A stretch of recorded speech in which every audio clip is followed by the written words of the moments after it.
خبر شامل کرتے ہیں خوشاب سے۔ پاکستان مسلم لیگ نون کے مرکزی ڈپٹی جنرل سیکرٹری عطا اللہ تارڑ نے MF5 نیوز کے نمائندے سے الیکشن کے حوالے سے بات چیت کی۔ آئیے آپ کو دکھاتے ہیں۔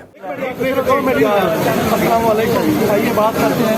پاکستان مسلم لیگ نون کے مرکزی ڈپٹی جنرل سیکرٹری عطا اللہ تارڑ صاحب۔ السلام علیکم۔ بہت شکریہ جی۔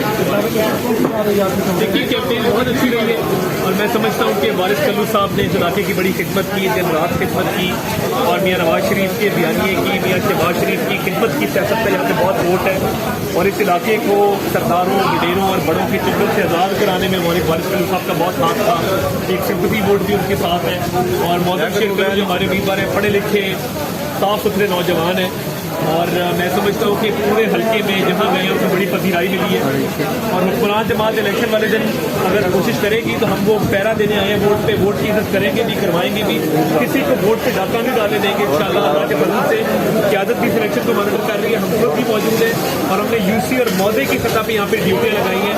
اور اس بات کو انشور کریں گے کہ ایک ایک ووٹ جو ہے وہ ہمارا انشاءاللہ اچھی طرح کاسٹ ہوگا، کوئی دھاندلی یہاں پہ سوچے بھی نہ کرنے کا، ہم ووٹ پہ پیرا دینے کے لیے یہاں پہ کھڑے ہیں۔ پاکستان مسلم لیگ ابھی بارش ہوئی، اللہ کرے کہ یہ بارش کل تک رک جائے اور موسم اچھا ہو تو یہ ٹھنڈی ہوائیں ہلکی چل پڑی تو انشاءاللہ ٹرن آؤٹ بہت اچھا